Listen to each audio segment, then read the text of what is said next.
Good morning, everyone. How are you all doing today? Today, let's talk about comparing numbers first.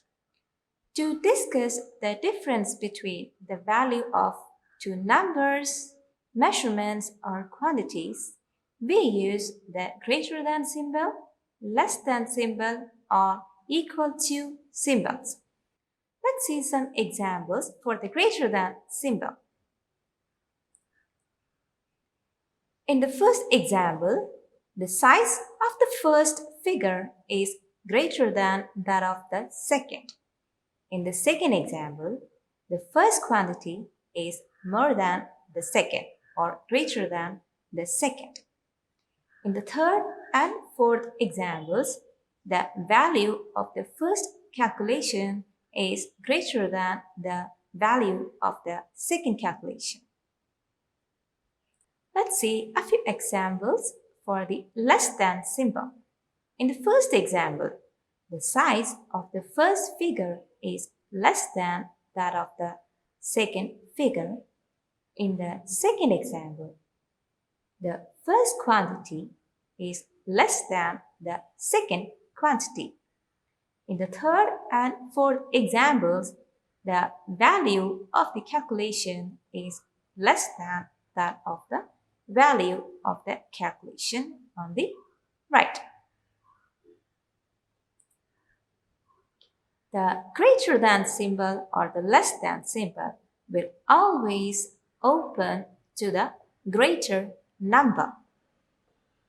Now let's see a few examples for the equal to symbol. In the first example, we have exactly the equal number of blocks on both sides. In the second case, we don't have the same number of blocks. Two blocks are missing. So in that case, we say the number of blocks in the first case not equal to the number of blocks in the second case.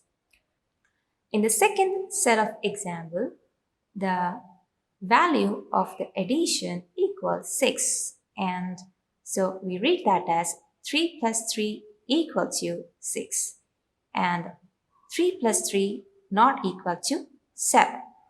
The third set of example shows the equal quantities and the quantities which are not equal. Now let's talk about the place value concept. In math, every digit in a number has a place value depending on its position or place in the number. Numbers which are greater than one digit are formed by grouping digits together to have places such as ones, tens, hundreds, or more. The digit itself at any given place is called its face value. So, the place value of any digit in a number equals the face value times its place in the number. Let's see that with an example. In the number 452, 2 is in ones place, 5 is in tens place, and 4 is in hundreds place. So the place value of each digit is as follows. The place value of 2 equals the face value of 2 times the place of 2. That is 2 times ones equal to 2. Now, the place value of 5 equals the face value of 5 times the place of 5. That is 5 times tens equals 50. Now, the place value of 4 equals the face value of 4 times the place of 4. That is 4 times hundreds equal to 400. A number or numeral in its standard form can be written as the sum of the place values of each digit in the number. It's called the expanded form.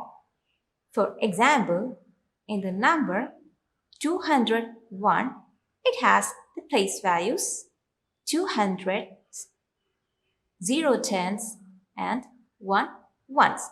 So the expanded form of 201 can be written as 201 equals 2 hundreds plus 0 tens plus 1 ones, or 201 equals 200 plus 0 plus 1.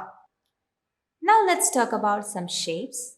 To describe a shape, we use some measurements. So, such a measurement such as the length, breadth, or height is called dimension. An object can be one-dimensional, two-dimensional, or three-dimensional. If a shape has only one measurement or one dimension, we call it as one-dimensional. For example, a line. A line has only one measurement, its length. So we say a line is one-dimensional.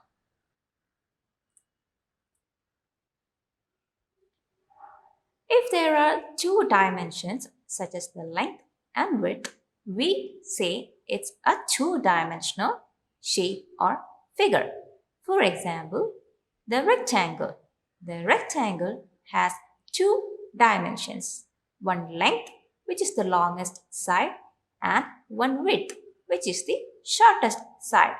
So, since it has two dimensions, we can say a rectangle is a two-dimensional or 2D shape.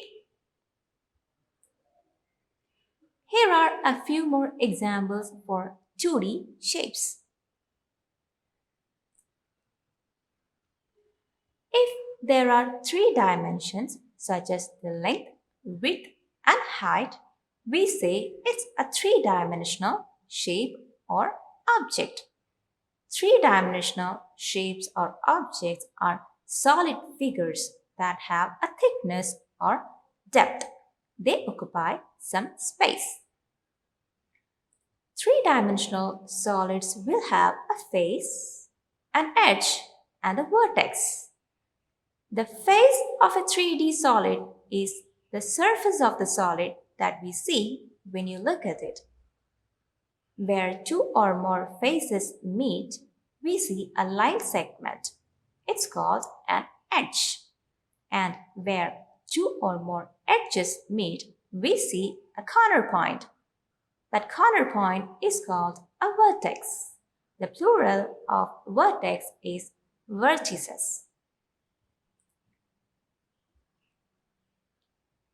See this figure of a cuboid, which is the shape of a shoebox. The edges are the line segments where the faces meet. The faces are the surfaces that we see when you look at the object. A face can be a flat face, like in the case of a cube or a cuboid, or it can be a curved face, like in the case of a cone or sphere. And an edge can be a straight line, like in the case of a cube or a cuboid, or it can be a curved edge, like in the case of a cone.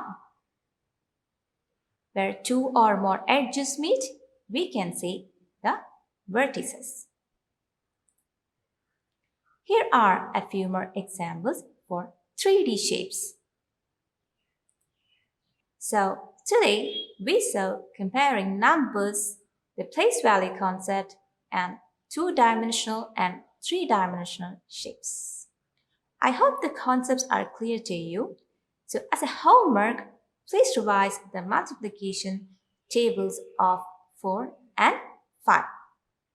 So, that's all for today. Until we meet in the next class, bye.